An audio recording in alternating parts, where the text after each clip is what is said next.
Hello and welcome to the POC-A-Thon. I'm Kira the Scrivener and this is my vlog. And it's 3 a.m. on the 19th of August and we're gonna be vlogging. So I've been really excited. The POC-A-Thon is one of my favorite things that happens all year. And I, right after, I wanted to, plan everything because I wasn't sure if I was gonna read because I read some of my books that I was kind of planning or thinking about because I had so many books I wanted to read. I ended up reading a lot just earlier in the August. So I wasn't sure exactly what I was going to solidify for things and decisions. So I ended up that. I solidified that and I listened to the audiobook of Exit West when I did that, and I listened to the complete thing. It's not that long. And it was so good. It was a reread. I love Mohsin Hammad's writing. It is extraordinary. So well done, so well developed, gut-wrenching. My soul is so happy, but my heart is so sad, and that's at least for me, good book. I love to cry. I love for it to be relatable. It takes a magical realism look at refugee life and war-torn countries, and it looks a lot on how we grow and develop during change. For it says, in the end, we are all migrants through time, and we murder the past we have when we migrate. And the idea of how we change and develop, and it really looks at that. How does someone realistically go through those experiences and doesn't change? And it's always marketed as a romance. It's not a romance. The main characters are in a romantic relationship, but it's more focused on the experience and how them as individuals change versus that. And it's so good. I think it's a book that I'm just going to continue to reread it. It's my second time, and this time both on audio. I really want to buy a copy so that I can annotate it, but I just haven't yet, and it's so good. Anyways, I've decided that rather than trying to read big blocks of books, I'm going to be reading little books little parts of books every single day. So first of all, I have my audiobooks, which I'm going to do. Those are more going to be in large packs, but for today, I read Exit West. I'm going to read Barracone next, which is by Zora Neale Hurston. I always forget if her name is Zola or Zora. I also have Their Eyes Are Watching God from the library. I'm not sure if I'm going to get to this. I want to, but I have a ton of books I want to read, and some of them might just leak over to September, probably. But this is a book that is a manuscript that wasn't published until last year, but was written in the 1920s and looks at a man who was the last surviving man who was illegally traded as a slave in the United States after it was illegal, and tells the story of a part of history that is just really not talked about. So I'm really excited to be able to read that, not in a weirdly excited, but excited to learn, not excited to experience this horrific. You're Not a Country, Africa is a book that is by Pius Anasemi. He moved to Canada, but he grew up in Nigeria, and the beginning is talking about his experience with colonialism and cultural identity and how the intersections of different African countries, and it's so good. And then it looks at him coming to live in Canada, experiences in the US, and just what it's like to be African, what it's like to be an immigrant, what it's like to be Nigerian, and have those effects. And it really made me think about a lot. It's one of my most heavily annotated books ever, and at the end of each chapter I just have to write out all my thoughts. I'm really sad because I've been making notes on it for over a year, and I'm not sure where all of those notes are. I was really bad at keeping them consistent, and I wanted to write so much that I didn't want to put on my bullet journal, because it's literally I have pages of notes scattered around in my 100 journals. And so I'm going to be reading probably 20 or 30 pages of this a night. And then I have 1,000 Beginnings and Endings. This is a collection of East Asian myths retold, and I've also been reading this for over a year. I've read it in the library 7 different times, and I paid a lot of fees on it, so look at me go. But I really enjoy them, and I'm probably just going to read a myth retold every single night as well, which will be nice. And then I have Little Dreamers. This is a collection of just visionary women from around the world. I've read Little Leaders as well, which looks at Black women in history, and it was really cool. It has a lot of different stories and things you're not sure to be aware of, as well as those that you are. And this has already been really informative. I read the first 10 or so pages last week, and even like you find out about this woman who is like a POC woman who started the first university and like funded it, the oldest one that is still running, and like just the legacy of things that were not always told in history, and it's really, really cool. And then I have Black Knight, Black Dog. This is a collection of Black Dog, Black Knight Vietnamese translated poetry, which I have been also reading for months in little sections from the library, and I'm just going to reading like a few poems each night or a day as well so that I get through it during the time. And then last and not least, the first book I'm going to read in larger chunks is The Alchemist. This is a magical realism book that, I don't know. I've even read the first beginning. My brother-in-law read it to me once when he was here. He went on my shelves and was like, this looks interesting. And it was very interesting. And it's only like 160 pages, so it's great for this. It is, Paulo Coelho is a very famous and famed, especially for this, Portuguese author. So I'm really excited to read this book that I've been meaning to for a while. Anyways, I am probably going to read a short section of one of them and then go to bed because it is way too late. And then I will check in with you later. I think that even how much I've talked now, this is going to be more split up. I'm not sure how long. So I might have given up on the whole sleep thing. It's currently like 5:16 in the morning. I decided to start listening to Dear Current Occupant by Charlene Knight because I felt like reading and I didn't want to read Barracoon first because it's almost 4 hours, which is a little bit over an hour on the speed I listen to it on audiobook. This will be about like 35-40 minutes. Yeah, it's super good. It's about a Canadian woman. It's a memoir set in Vancouver, and she is half Black and half East Indian, and it's so well written already. I'm only 22 minutes in and I am like blown away. She is an incredible writer, and she apparently has poetry and she's an upcoming book, and I'm just like, can I support you? Can I know you? Because I think she might live in Toronto. I don't know. That just sounds stalkerish. I'm just like, can I interview you? And like, because your book does not get enough praise. Not that I think that I would do that much. Joyce. I just want everyone to love all the underrated people, okay? There is a fine line between tokenism and giving marginalized people a platform. That is a quote from the end of Dear Current Occupant. I have only a few pages left, but that really struck to me. At the end of this moving memoir, in which it's so good and explores different homes and what it meant to her and what it meant to her as a woman now, of piecing together what was given to her into who she is today. She talks about being biracial, about not being Black enough, about feeling like she has someone as she walks in. Is she there because of, a diversity hashtag? And where does tokenism end and when? And that's something that I've thought about a lot as someone who's white, who organized a readathon that focuses on promoting peoples of color. That was even a conversation that me and the other hosts had last year, where I was like, yeah, I was the one that brought them together, but I'm not the voice who needs to be heard here. I just saw a lack that matters a lot to me, not because it's personal of my own experience, but because I have very many friends of color, and that's something that's very personal. But it's hard because through that, am I just a person who's tokenizing people and being like, oh, we need this person and that person and this person? And it's such a hard line to walk. And I think that that's really important. That she's like, one day I hope to not be living double, that I can just be a writer and not a writer and a Black writer, and sit in a room of white people and have them judge me if I am diverse enough. And wow. That's definitely something to consider during a readathon that's focused on that. Shalene is talking about how when people tell her she's beautiful, she wants to cry, and how she wonders what Dad would feel like to say, and the experience of the fact that she takes after her Indian father, who she doesn't know, and constantly has to justify not looking like a Black woman, but the Black part of her family is the only part she knows.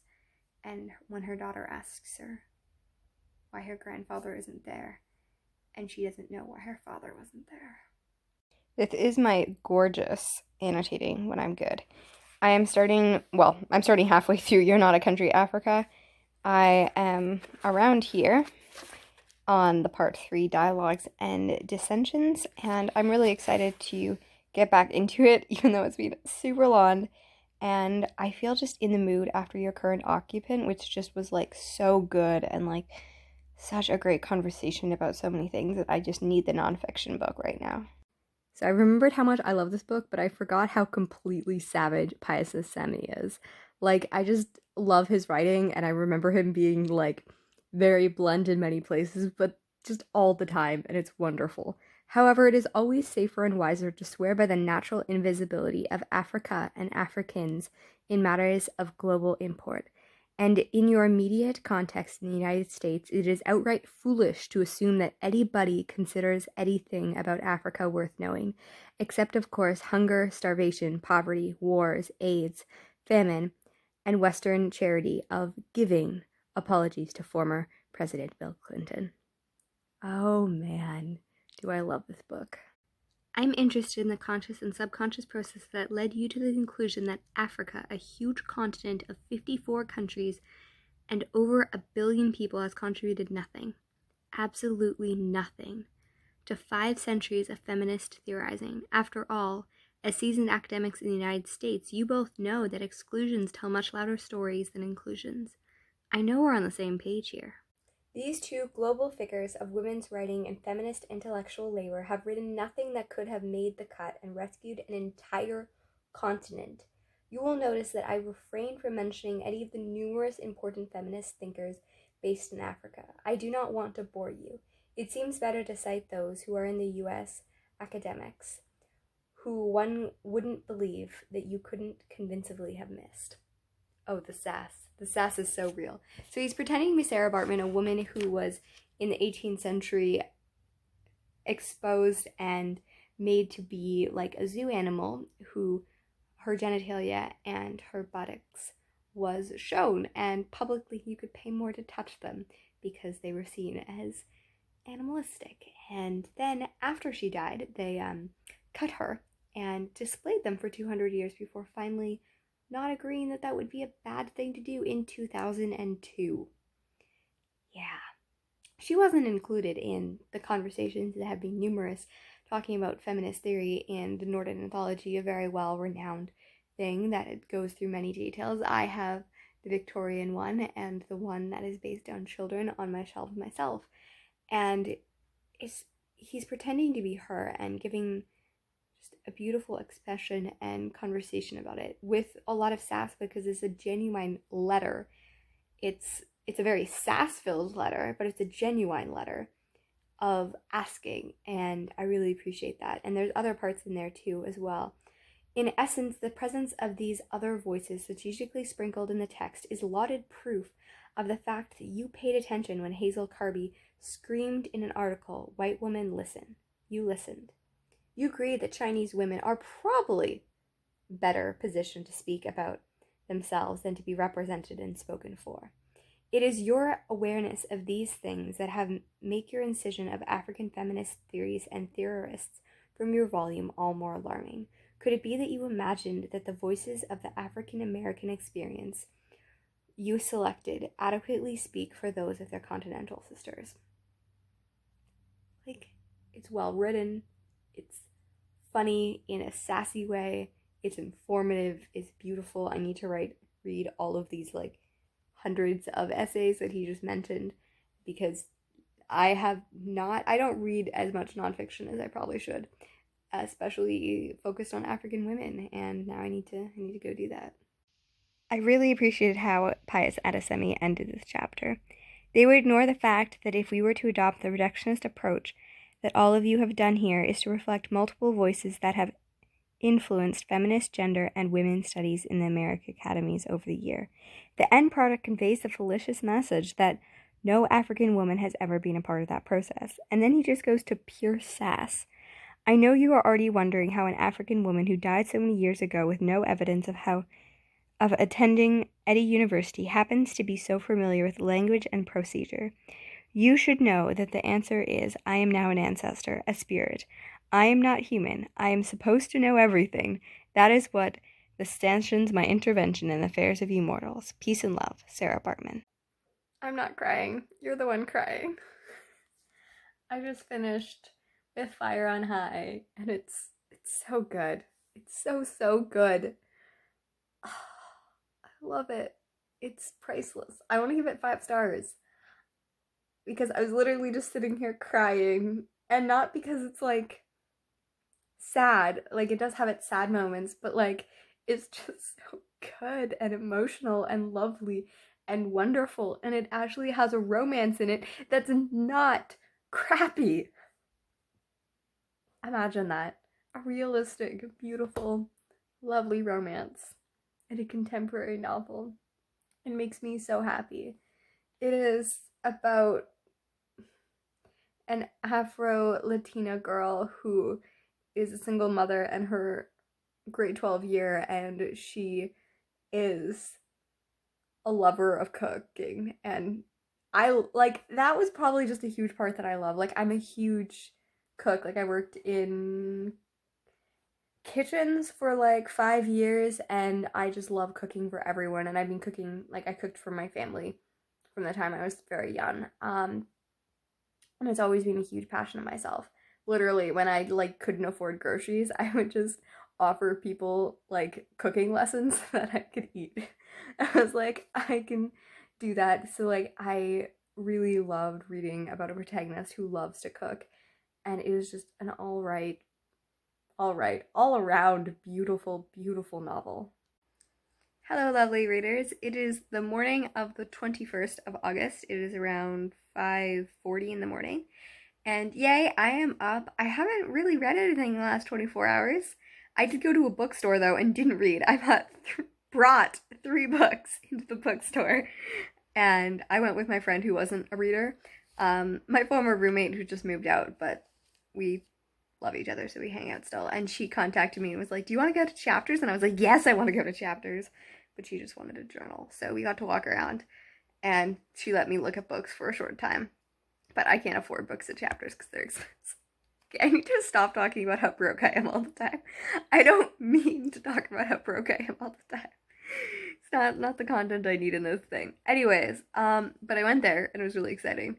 And then I brought 3 books, and then she's like, "No, this isn't like a sit and read part." And I was like, darn it. But I got to help her pick out a bookshelf, and I got to look at all the books, and I picked out all the books, and I was like, I don't have money for this. And I got to see Fire on High, and it was just so beautiful. But the saddest thing, this shows me more as a person than ever. We went out, and I love coffee. I don't love plain coffee that much, but health tangent, I'm not allowed to have any sugar or pretty much anything. Not because I don't like sugar, but literally because of the fact that it inflames my joints and makes me sick. Yes, it is evil incarnate. So I went to the place and I saw a discounted like syrup thing for coffee, but it doesn't have any sugar, and I was so excited. And I was like, "Hey Robin, look, this is what I could get." And she was like, "How many books could you buy with that?" And I was like, "It's $5. I could buy like half a good new book. I could buy like 2 used books." And then I just like immediately went and put it back, and she's like, "I wasn't trying to convince you otherwise." I was like, "If you put books into this, I can't. This is me as a person." It's like, I was like, this coffee syrup, though large and really good priced, will eventually end.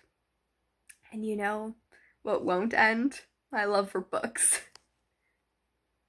Anyways, I am a good chunk into Map of Stars and Salt, and I'm really excited. It's by Zane. Oh, I'm not going to be able to pronounce his name without looking at it. It's like Jukadar, but I can't remember all the letters in it. I feel like names that I don't know how to pronounce immediately, I like look at in my head and I'm like, "Oh, I can pronounce that," but until I actually say it out loud, I can't because dyslexia. I'm just like, "Oh yes, that random name that I've never said out loud is how you say that." I did also, I guess in the last 24 hours, so he's transgendered, and I was slightly confused because the name does change on multiple things, and I wanted to make sure, I wasn't sure exactly because I knew the name was Jennifer, and it turned Jennifer Zainab, whatever, and then it changed to just Zane, and I was like, I wanted to make sure that, like, the person just didn't choose to, like, just go by a different name and cut their hair short because, some women do that, and it was actually transgendered. So I actually read an article, and he had a really insightful article that I really appreciated. I can probably link it below because it's pinned to the top of his Twitter. And he's coming out with a book that deals with a lot of intersections of identity as being a person of Syrian descent, as well as being transgendered and being queer. And that conversation is not talked about a lot. And there's a book coming out, but I can't even find it on Goodreads. Like, I went under his Goodreads account and, like, found it, but I couldn't find the actual thing. So I was really confused. Anyways, so that's a thing to look forward to. And I am enjoying it. It goes between modern day and ancient Syrian times, and New York and Syria, and I'm not sure if I love it so far. I'm not sure. I'm not a huge fan of books that do that across. I'm only about 3 hours in out of 12, so I'm sure I'll give it more time. And other than that, I haven't done any reading today. I mostly slept. So I'm hopefully going to be more productive today, and I will catch up with you guys later. The moon is still out at like 6 a.m. and it makes me really happy. So it is now about 8 a.m. on Wednesday morning, the 21st. I just got back from prayer, and I think I'm going to end it now because this is a really long vlog. And I know that most of you don't watch all of this because I don't blame you. It's okay. I'm not that exciting.